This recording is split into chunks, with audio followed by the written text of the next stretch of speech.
Welcome to SLAC. This is Enrique, and I'm going to be one of your tour guides along with Ryan Linehan. Let me introduce myself first. So I mentioned already, my name is Enrique. I manage the internship programs at SLAC. I've been here since 2013, and my background, in fact, is chemistry. So I got a bachelor's degree from Oberlin College, and then I got my PhD at Cal, at Berkeley. So let me introduce the other tour guide, Ryan. Go ahead, Ryan.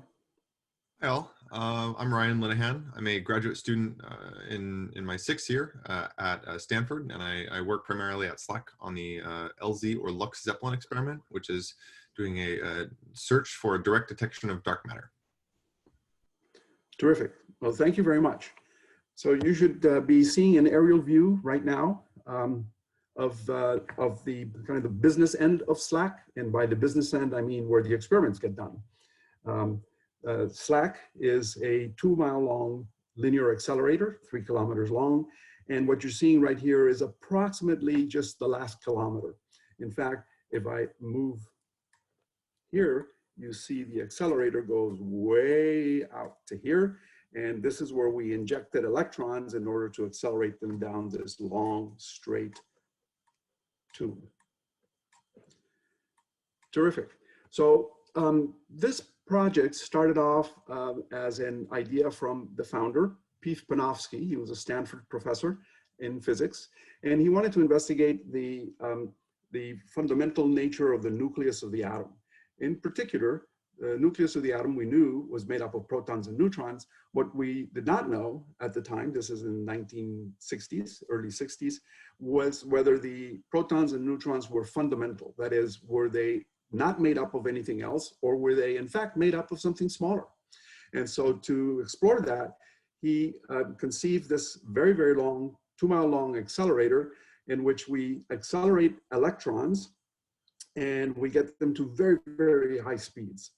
So at that far end that I showed you, way to the left of your screen, we inject the electrons here in this area. At the very end, we inject the electrons. Within the first inch of injection, the electrons are already traveling at 99.999% of the speed of light. The rest of the accelerator is to get them to 99.9999999% of the speed of light. So you may recall from science class that we can never reach the actual speed of light because the mass also changes. The mass increases the faster you go, and the mass would get infinite. So you can't quite get there. Nevertheless, the electrons do gain a lot in mass. So over the course of this accelerator, the electrons will gain a factor of 2,000 in mass, which is an interesting kind of idea. When you travel on a jet airplane from, let's say, here to New York, you're going to be traveling at something like 600 miles an hour. You weigh a little bit more than when you're standing still. So that's the real life physics. So this project was called Project M, and M stood for monster, because again, it was such a big, big project, very long, 2-mile-long accelerator. So at this end of the accelerator, here in these 2 buildings, this one and this one, which were called end stations, is where we discovered that by bombarding fixed targets with these electrons that are moving at these very, very high speeds, we discovered that protons and neutrons are in fact made up of something else. And the something else are called quarks, and the quarks are in fact 6 types of quarks, and 3 of them were actually discovered here at SLAC. Now, trying to get more land or trying to find the budget to build an even bigger accelerator was clearly out of reach. And in fact, in 2008, 2009, the operation of the world's largest accelerator came online.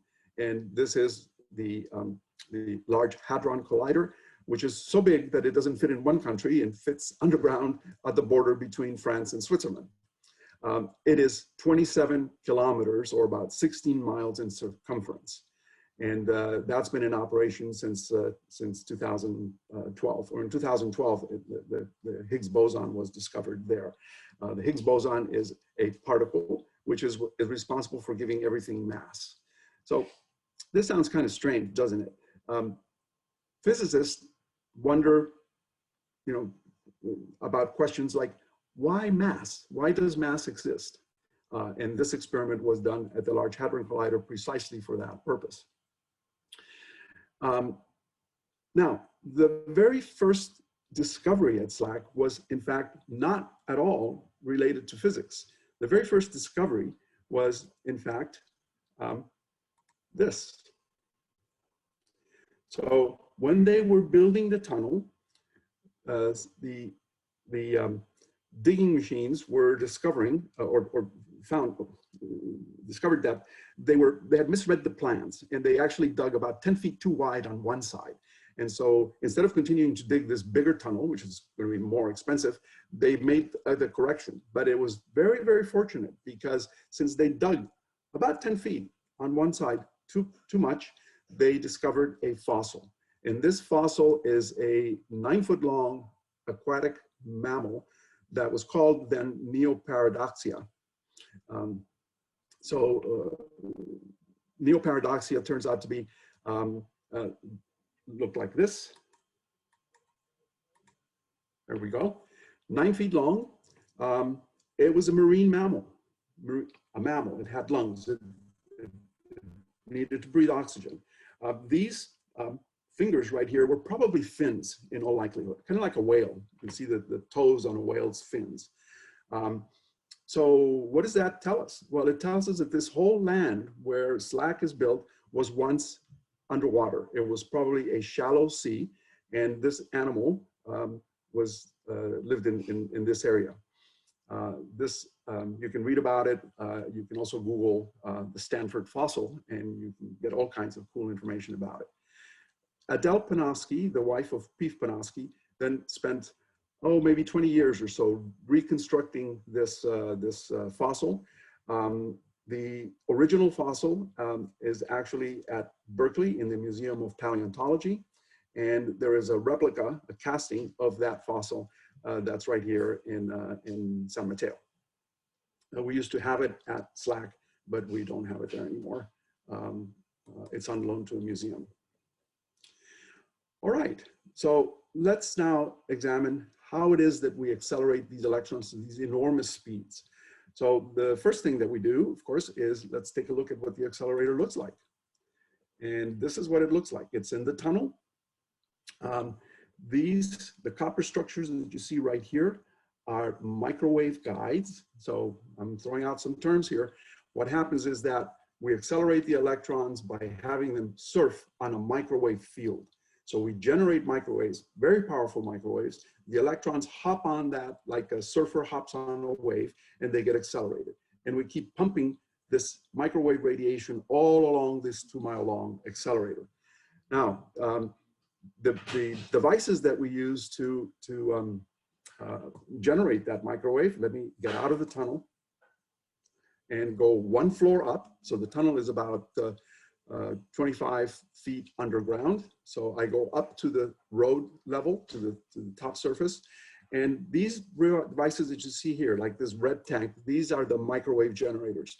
So these are microwave generators, kind of similar in nature to the microwave generator that's in your microwave oven at home, except these are much, much, much more powerful.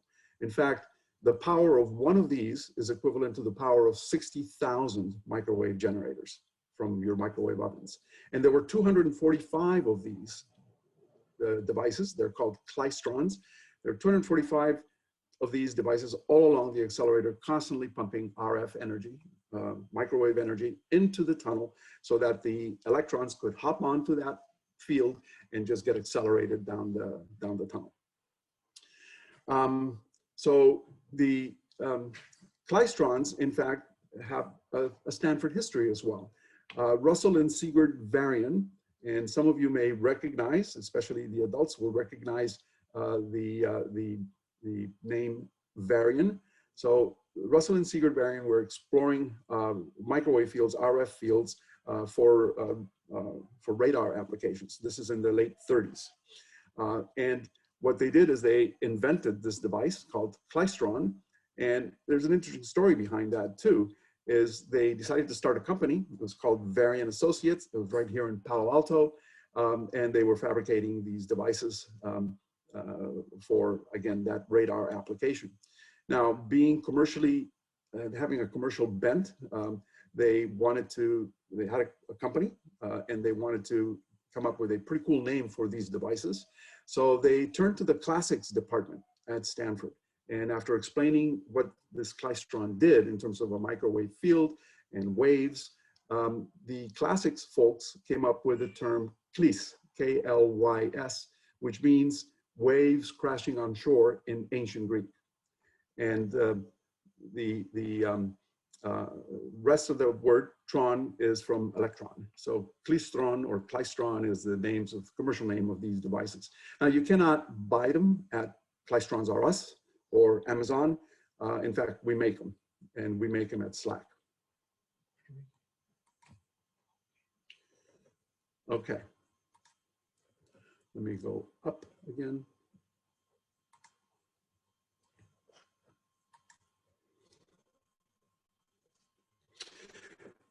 So another interesting little story about the construction of this accelerator was that the Highway 280 was not in existence then, although the transportation people here in the state knew exactly where it was going to go. So an overpass was built over the accelerator. So the accelerator is that long blue tube that you're seeing right now, and the overpass is where you drive and you go over the accelerator. So they built that overpass at the same time that they built the accelerator, but it was not connected to anything else because those pylons that you can see, those rods supporting that overpass, had to go down to bedrock, and they did not want to disturb the accelerator by pounding in to get these structures onto bedrock. So it really literally was a bridge that connected nothing to nothing.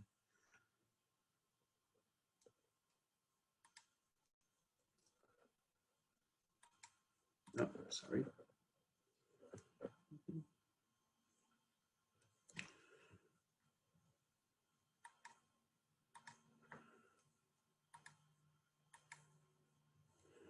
So the accelerator, as I mentioned, is located approximately 25 feet below ground.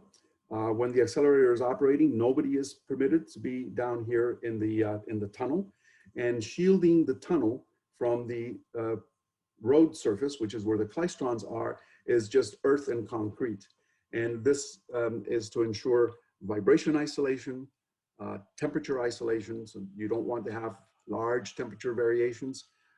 So putting it in a tunnel is exactly the same concept as taking a good bottle of wine and putting it in a cellar, because it stays quite nice, even temperatures there. And so vibration isolation is very important.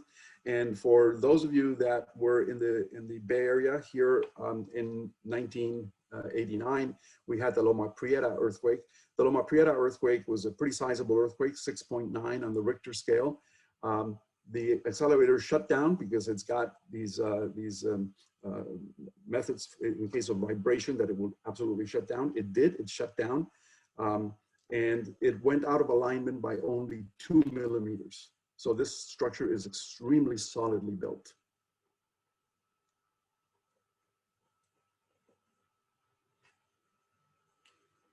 All right.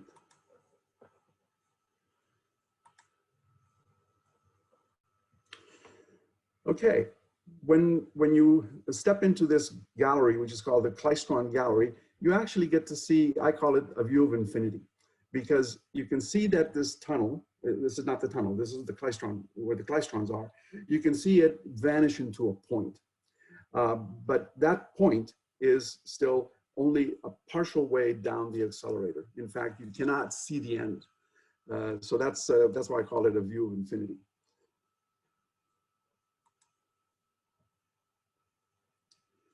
All right.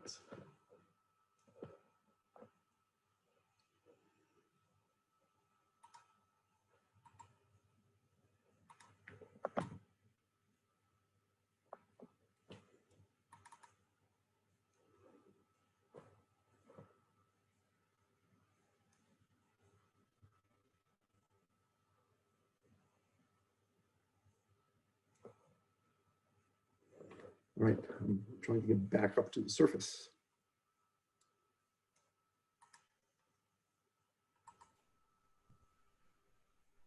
I think it's SLAC overview, Enrique. Oh, yeah.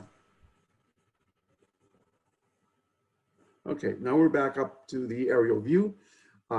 So you have visited the Klystron Gallery right here. You have visited the Accelerator tunnel, which is down here. And it's very fortunate we can do this virtually because, as I said, the Accelerator tunnel is normally not part of the tools. I told you a little bit about the fossil and the area where we did the experiments. This is called the end stations A and B. And I'm now going to turn over to Ryan, and Ryan can take you to the next stop in the tour, which is going to be this part over here, where we had extended the accelerator out by about another kilometer and got to this area here, which is LCLS, the LINAC Coherent Light Source. Fantastic. Okay. Let me see if I can share my screen. Do this. All right. Can people see my screen now? I mean, it's the same screen, but I take it. That's a yes. Okay. Hi, everyone. I'm going to talk a little bit about what's at the other end of the beamline. So Enrique talked a little bit about the Klystron Gallery and the accelerator and how it can accelerate electrons to very, very close to the speed of light. Then one question we can ask is, what do we do with those electrons? In the past, they were used for, for smashing into these end stations, and then later on into, other electrons, and studying the particles and the interactions that occurred from those.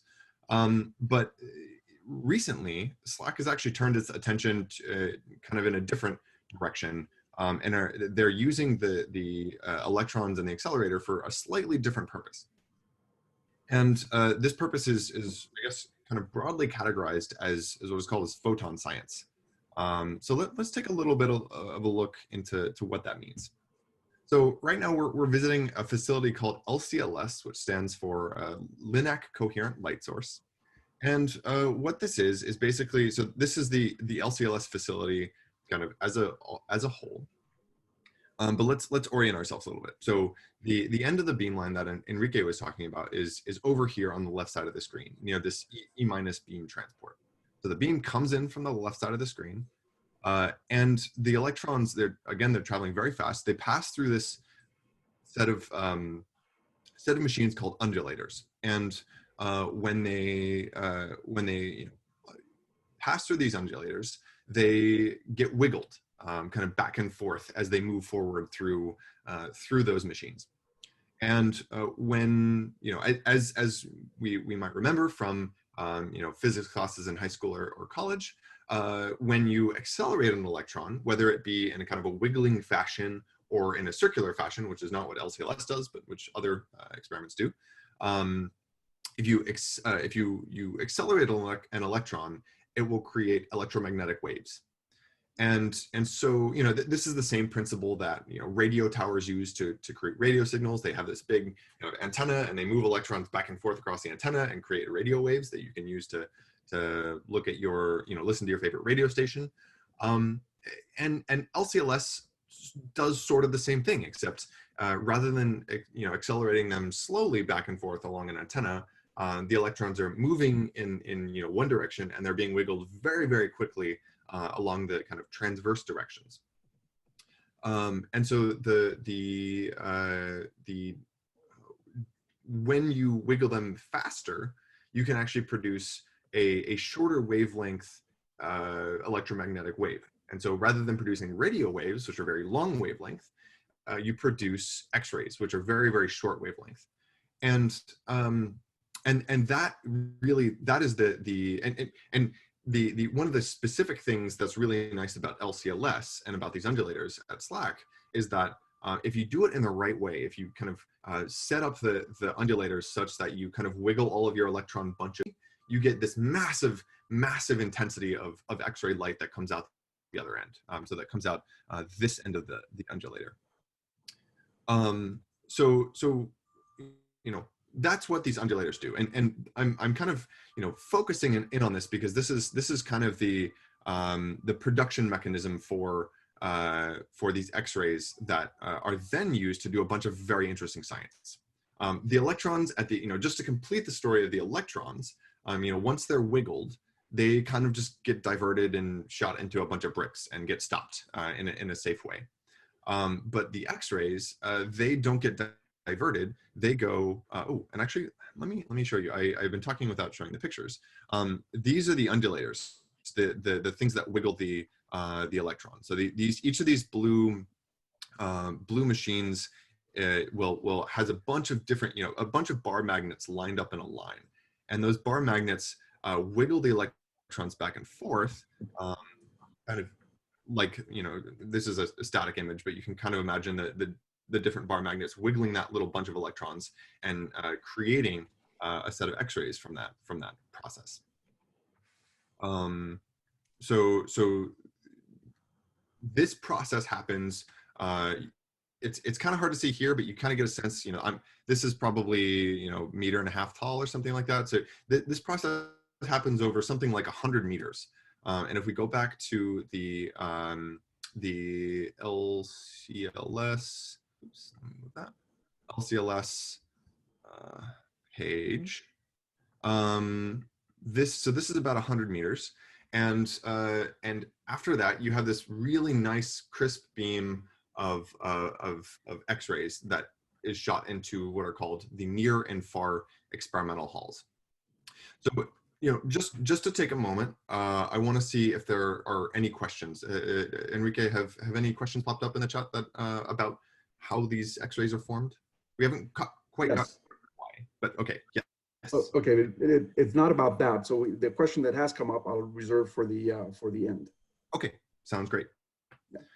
Okay, and again, for those who are listening, please feel very encouraged to ask questions. You know, this is all very interesting science and all very cutting edge. So if you feel like it's a stupid question, just know that very, very few questions are actually stupid questions. That's, you know, asking stupid questions is how scientists work. So okay, so let's move forward. So we have this beam of X-rays, and it enters. It travels down a beam pipe into one of two experimental halls. Now, each of the experimental halls has a bunch of different workstations that are called hudges, and, you know, we're not going to talk about every one of them in great detail right now because we don't have the time. But I would encourage you to, if you're interested at the end of this, to go back and go back to this site and kind of explore around, because there's a bunch of really cool information about these. But let's look at let's look at the kind of the structure of one of these experimental halls in a little bit more detail. We're going to go to the far experimental hall. So what you see here, this is at the very, very end of the line for very end of the path for those X-rays. And to orient yourself, the X-rays come in from the left side of the screen here. If you can see, can I zoom? Oh, I can zoom. Cool. Okay, that's kind of awkward.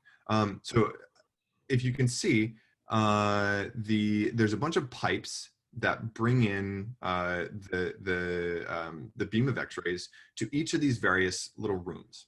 So there's this room here, this room here, here, and here.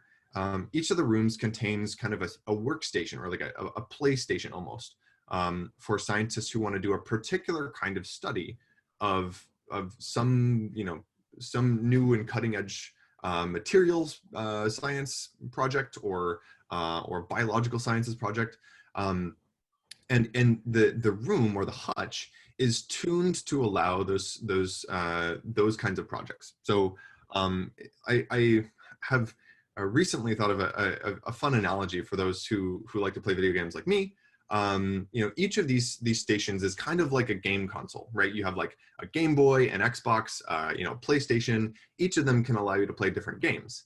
And as a scientist, you know, or as a gamer, I bring my game cartridge and I plug it into my game console and I can play it. And so much in the same way, LCLS and the hutches work much in the same way, right? So this hutch, the XCS hutch, is a kind of a quote unquote game console for a certain kind of X-ray science, where scientists can go and they can plug their experiment. Let me see if I can find a picture of where you plug your experiment. Yeah, so you basically take your you know, some sample that you want to study using X-ray correlation spectroscopy, and you plug it into the kind of detector here that has been built up by the scientists and technicians at SLAC. And you do this all after, you know, proposing for beam time and kind of having your proposal accepted by SLAC. So you go, you plug in your experiment, the beam runs, you irradiate your sample with X-rays, you study what happens when those X-rays hit your sample, and then you analyze the data and you publish papers and do science with that. And so, you know, we have a bunch of these different hutches that each serves a different purpose. And you know, again, I can't go into all of them, but we'll go into one just to talk about some of the science that that SLAC does. So let's go to CXI. CXI is a hutch that allows for what's called coherent X-ray imaging.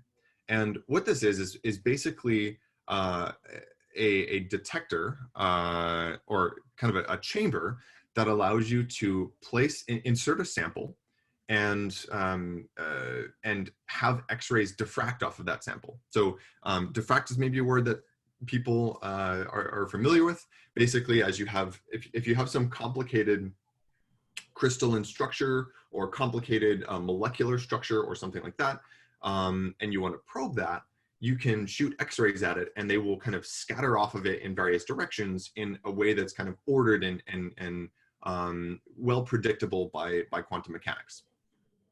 And so if you place your sample in here, you can shoot X-rays at it and look at the pattern of X-rays that are scattered off of that sample to understand, and you can kind of back compute you know, the structure of whatever your sample is from the pattern of X-rays that are you know, collected on the detectors within this chamber. And so you know, this is one of the things that allows us to study, for example, proteins that are you know, useful in biological processes. You know, proteins have these extremely complex structures, which you know, I'm in a different field. I don't know much about those, but they're very, very complex. They have very kind of non-trivial structures. They look really, you know, really complicated. And you can use X-rays to kind of probe that structure and really gain insights into how these things physically look at the scale of, you know, molecule size.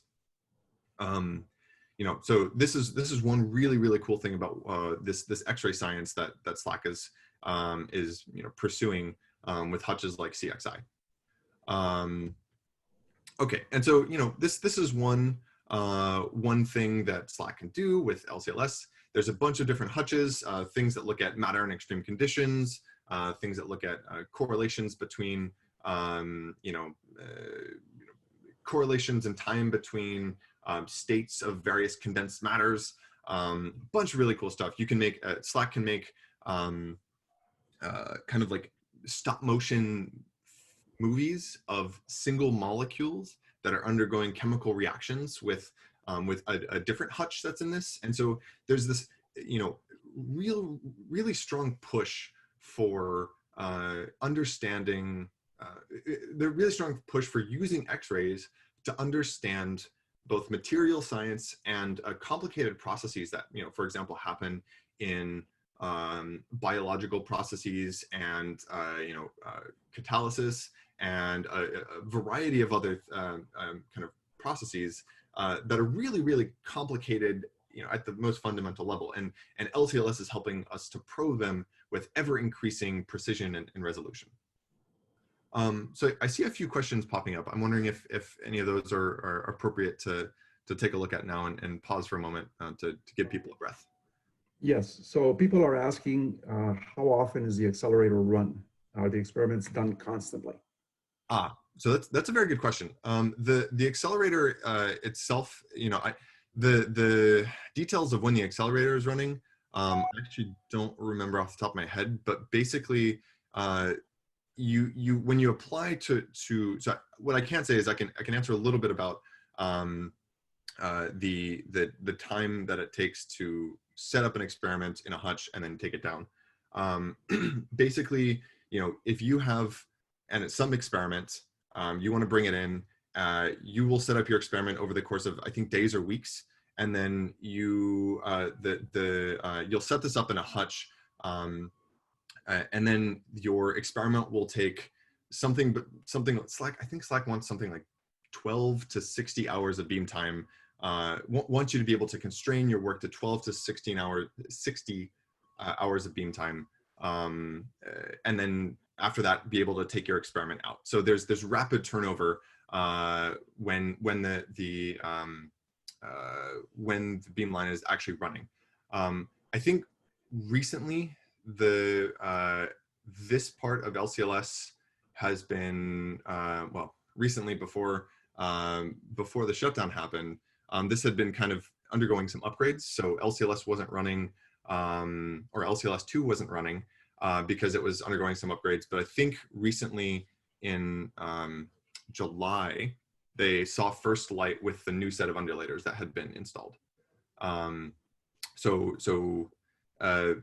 don't exactly know the day-to-day schedule of the beamline, but there's kind of some information, some sense of like the timescales that it takes to kind of install an experiment, run it, and take it out. If that. Yeah, Ryan? Yes. So I may be able to add a little light to that. So we actually have what we call user facilities. In other words, after we did those collision experiments that I described earlier, and you saw what the accelerator was all about, we realized that we could use these electrons, these accelerated electrons, and if you make them go in curved paths in some manner, they will actually emit X-rays, and we use those X-rays. So we got a little bit more out of the business of, say, collision physics, and we got much more into the photonics or the photon physics. And so X-rays, of course, are remarkably useful. So just to get you for a little bit of a sense of the intensity, if you think of getting a dental X-ray or a chest X-ray, and we say that that has intensity 1, the intensity of the next light source that we built, which was called SSRL, is a synchrotron radiation light source, is 100,000. And LCLS, which is what Ryan has been describing, has intensity of 1 billion. So they're very, very intense. And the other thing that happens is they're very, very short. There are pulses that are in the 10 to the minus 15 seconds. These are called femtoseconds. So these pulses actually aggregate, and it's coherent, so it's a laser. And so therefore, in the picture that is on the screen right now, you see these various hutches, and you see all these tubes. So we can pass the signal, the X-rays, through one of those tubes to the hutch that is going to be doing the experiment. And typically, researchers from around the world will submit a proposal that gets reviewed, and if it's approved, then they get what's called beam time. They get time on this particular device, the LCLS, and they get to do their experiments. So they come in with their samples, and they come in with their graduate students and whatnot, and they're typically run experiments for perhaps 2 days, 3 days, rarely more than that, because we're running this all the time. So they get 8-hour shifts, and they have to, or 12-hour shifts, 12-hour shifts, and they run their experiments, they collect the data, as much data as they can, and they're gonna go and analyze that data at home. So in between one set of experimenters and the next group of experimenters that is going to come in to use, say, another hutch, don't forget it's a laser, so it's point to point, then there's a number of hours, it could be a day, it could be only half a day, in which the experiment is set up. And so at some point, then the hutch manager comes in, shoots everybody out, everybody goes to the control rooms, and they run their experiments. And again, this is running all the time. So we actually do not, we may not inject electrons into the accelerator 365 days a year. We do have some periods for maintenance, but we never power down the accelerator because it takes too long to get it back up again. So we're running all the time. So hopefully that answered the question in terms of the question that was asked. I think so, and I think it actually answered another one of the questions, or it at least Tried to imply that. So there's another question of, can you do this? Can you run all of the hutches simultaneously? And as far as I know, you know, I'm actually not an expert on LCLS, but as far as I know, you can't. Right, yeah.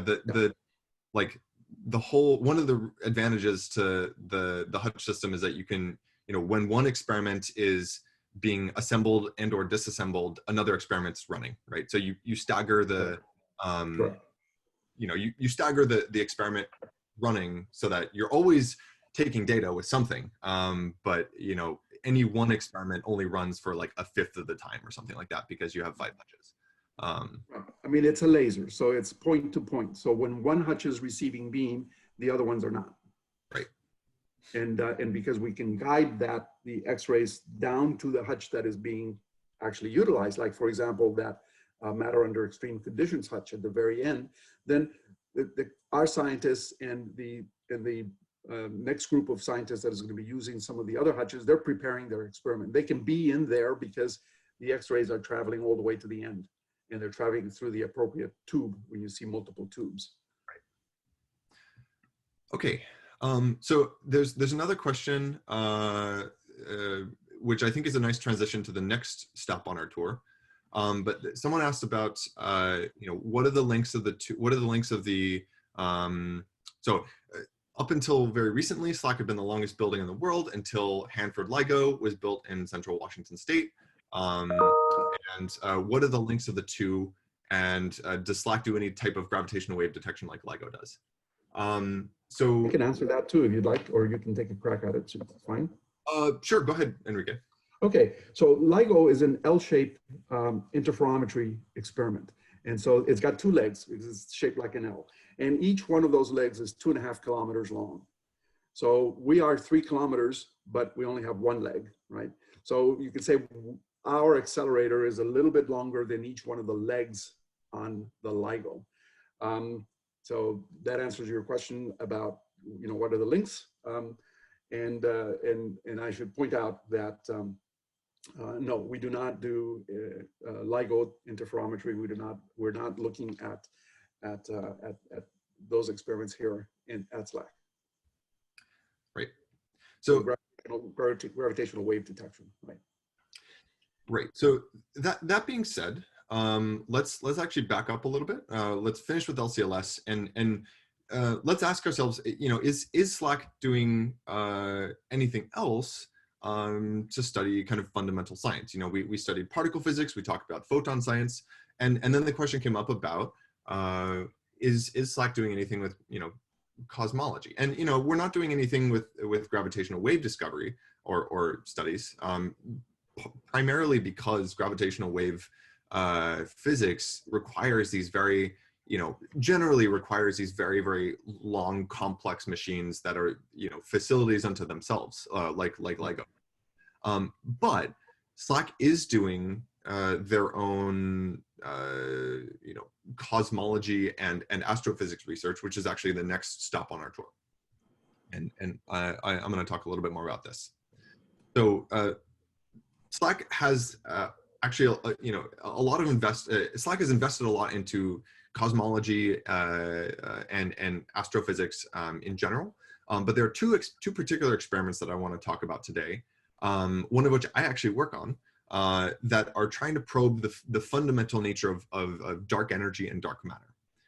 So let's start with my experiment, which is the LZ or the Zeppelin experiment. So for those of you who may have forgotten or may not know, dark matter is this this matter that kind of explains about 25% of the mass of the universe, the energy density of the universe.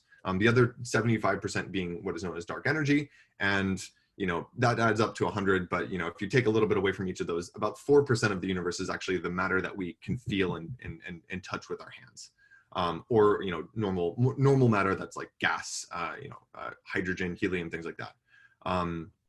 But about roughly about a quarter of the universe is in the form of this matter that we know has mass, but we don't understand well, because it doesn't really like to interact with normal matter, i.e. protons and neutrons, in the same way that the rest of matter does.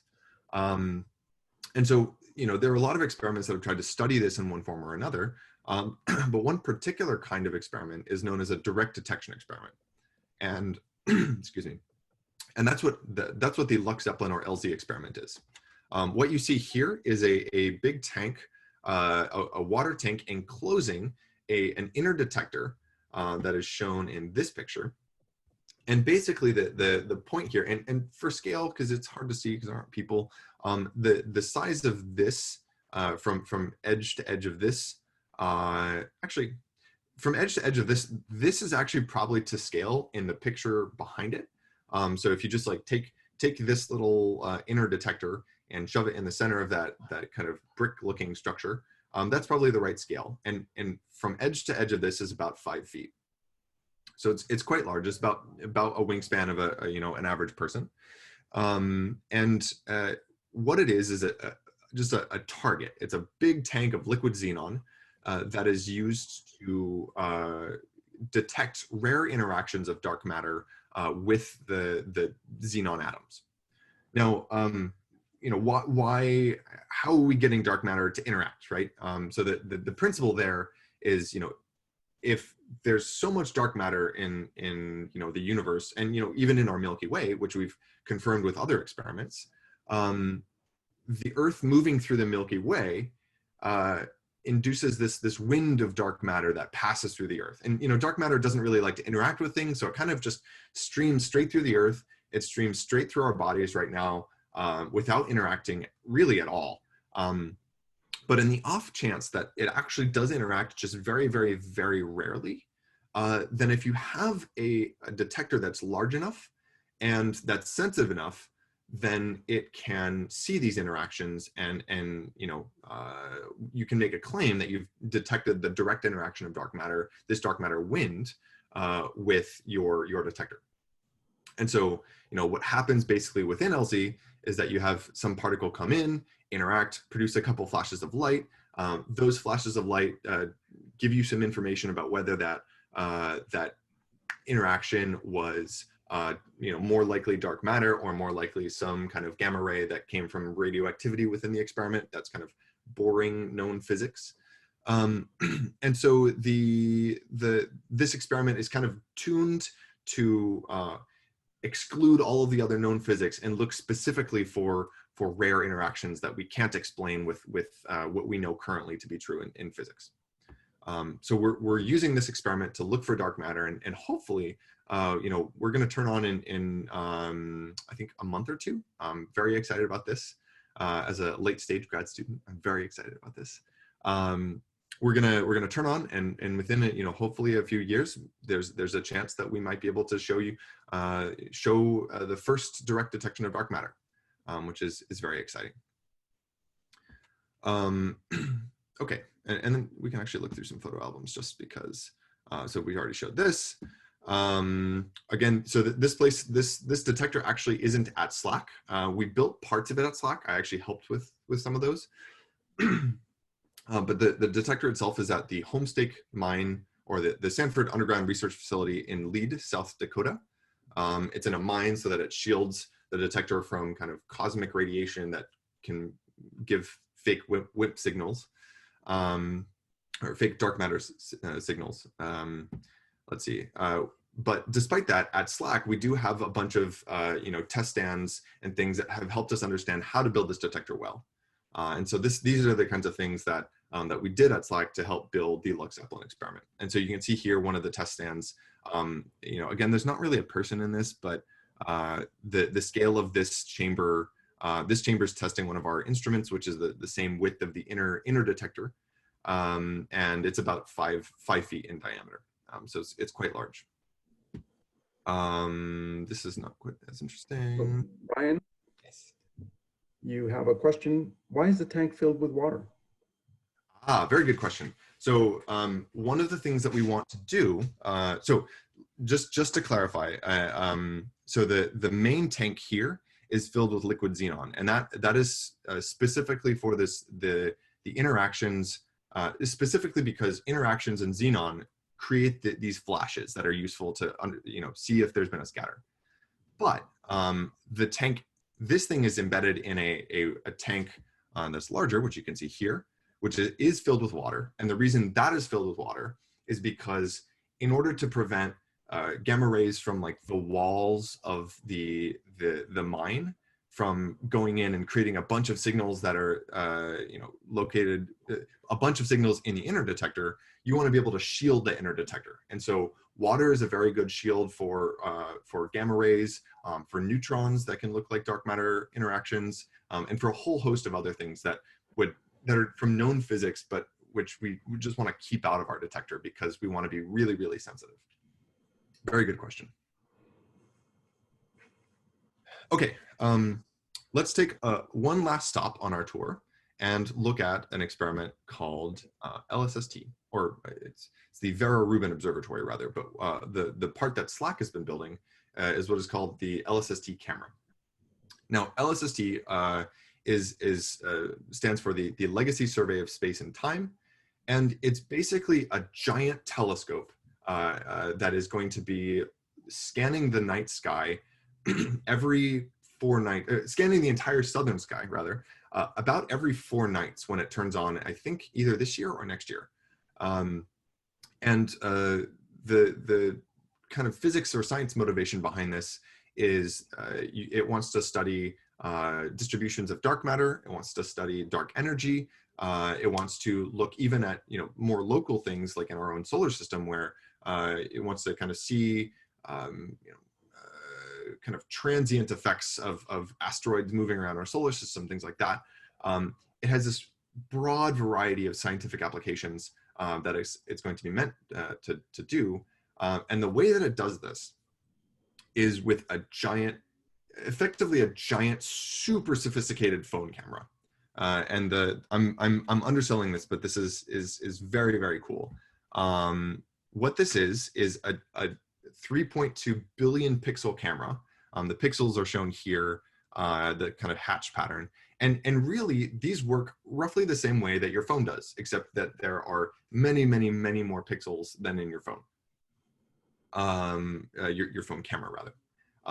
And to give a sense of scale, because this doesn't really give you a good sense of scale, this camera is about the size of a small car. So it's a huge camera. It's meant to take, very, very very, very high granularity photos of the night sky and give us really, really good insight into a lot of physical processes that are happening out, many, many light years away. And so to give you another sense of scale, this is one of the lenses that is in front of that that set of pixels.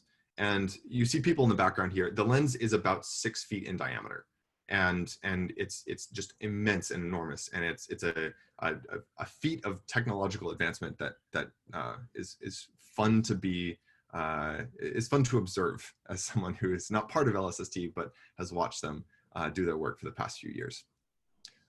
So this group is doing some really good work. The first photo that they took with the camera, which has been completed, was actually of a piece of broccoli. And this is what you see.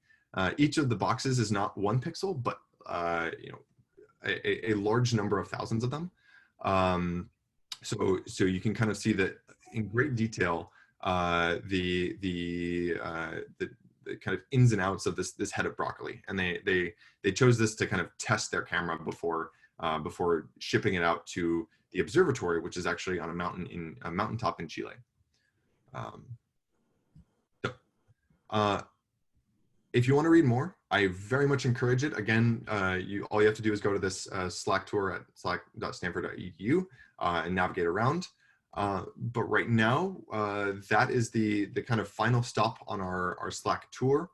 I think what we want to do now is, one, just thank you for coming.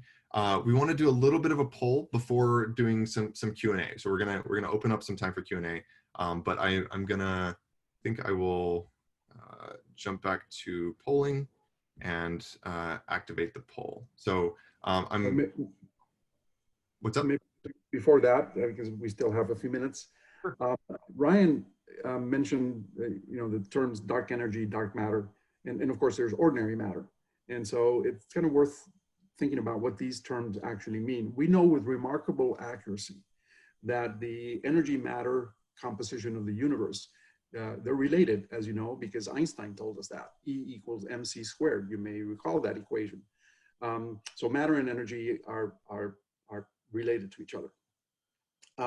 So we know that everything that we see, that is all the planets, all the galaxies, the dust clouds that are out in space, everything that we see, little green Martians with little antennas over their heads and so forth, everything only is about 4% of the composition of the universe. About 20% is this dark matter.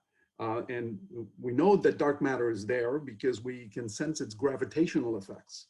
So as a simple example, spiral galaxies, they spin, right? And so if we calculate what the rate of rotation of a spiral galaxy is based on the matter that we actually see, they actually are spinning faster than what you can account for. So there must be some other matter that is there that is responsible for this faster rotation. And then there's dark energy, and dark energy is even more of a mystery. So when Ryan described his experiments and his work that's going on, I mean, they're trying to detect a potential particle, which is called a WIMP, a weakly interacting massive particle, that may be a particle for dark matter. On the other hand, there's also dark energy, and dark energy is about 75% of the universe, and we don't really know much about that, but we know it's there.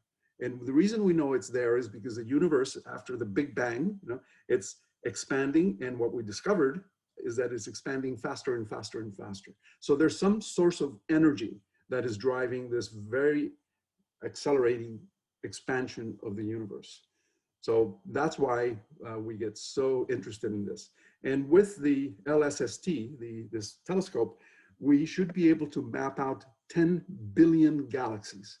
That's more galaxies than there are people living on Earth. So it's going to be extremely sensitive and very remarkable. And we're going to be able to look at transient events.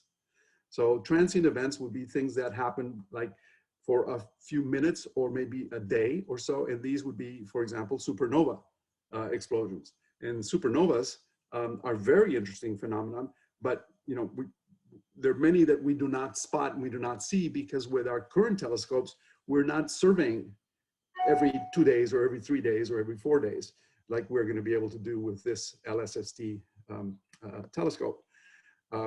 So we should be able to catch these events, and it'll help us with the understanding of these most intense gamma ray sources and most intense particle sources in the universe. Okay, we have some questions. Yes. How can WIMPs interact with nuclei if they have no charge? So very good question. So there are actually four different forces, four different fundamental forces that we know currently. Only one of which is actually the electromagnetic force by which charges interact. And so if WIMPs were charged, for example, then they would interact with the proton through that force. But there are actually two other forces that are kind of relevant at these scales. The one is the strong force, which we don't really consider when thinking about WIMPs all that much. But the other is the weak nuclear force. And the weak nuclear force is kind of a different kind of interaction that doesn't require electric charge, that allows dark matter particles or WIMPs, well, we don't really know what dark matter is, so there's a bunch of different models of what it could be. But in one of the models, the WIMP model, the weakly interacting massive particle model, these particles can interact via the weak force. And so they can interact with protons and neutrons with the quarks within those via the weak force and be able to scatter off of those nuclei via that. And because the weak force is weak in a sense, it doesn't really it doesn't happen often, and that's why building this experiment is so hard. Okay. Sorry to interrupt you. We have about 4 minutes left. And so there are a few more questions, but we can answer them ourselves. You need to launch the poll. Yes, let's do that. So I've launched it. And so I will just let this keep going. And so you should see a poll pop up, and feel free to answer that at your discretion. And we can I think we can keep talking as the poll goes, for those who are interested. Okay. So there was a question about how much electricity do we need to keep this working? And the answer is it's about the same amount of electrical power that is used by a small town or small city, like, for example, Half Moon Bay. So it is one of our largest, we're one of the biggest customers of PG&E, but it's about equivalent to that. Question similar to how matter has antimatter, does dark matter have anti-dark matter? So again, this is down to comes down to what models you use to describe dark matter, again, because we don't know what it is yet. But in certain WIMP models, dark matter can self-annihilate with itself in a way that is similar to electrons annihilating with anti-electrons. And so one of the ways that we can actually, a different way, not related to LZ, that we can search for dark matter is by looking for signatures of dark matter annihilating with itself in kind of the same way that matter and antimatter annihilate, and looking for signals of that from out in the universe. So short answer is we don't know, but we're looking. Yeah. Okay, there's a question about why LSST is being deployed in the southern hemisphere. It's in the upper half of Chile. It's in the desert, so it's low humidity. So we don't get the interference from atmospheric humidity. Is also very little light pollution, and already there's there's the access to the particular mountaintop, which is called Cerro Pachon. Okay, another question. How much? No, let's see. How can WIMPs interact with nuclei if they have no charge? Sorry, we've answered that one. So there's one more, which is dark energy related to the Casimir effect, and this is kind of hard. It's been a while since I've thought of this, but I'll take a crack at it. So take this with a grain of salt, because I don't actually work on dark energy experiments or on experiments that think about the Casimir effect. But my current understanding is that the dark energy is kind of something that we really don't know what it is. And the Casimir effect, we have some sense of where it comes from, but I think the Casimir effect is more of a related to quantum phenomenon, and the dark energy is really it's kind of like almost an artificial term that allows us to, artificial term kind of placed into equations that govern how the universe has evolved, that allows us to explain all of the different phenomenon that we've observed. And so I off the top of my head, I would not say that they're related, but I would probably have to do a little bit more digging to see if there's anything a little bit more subtle. So hopefully that answers the question, at least at the surface level. But that's one where I'm pushing my boundaries of knowledge. Well, you're correct. I mean, the Casimir effect is in quantum field theory, so it arises from quantized fields. Right. So. Okay, so thank you very much for attending this virtual event. I hope you got a little bit better understanding of what the SLAC is all about right here in our own neighborhood. And the fun science and also very exciting leading edge science that gets done here on site. So thank you again. Yes, thanks a ton. And well, in the next minute or so, I'm going to try to answer the residual questions via text, like, typing. So thanks all for coming. Thanks.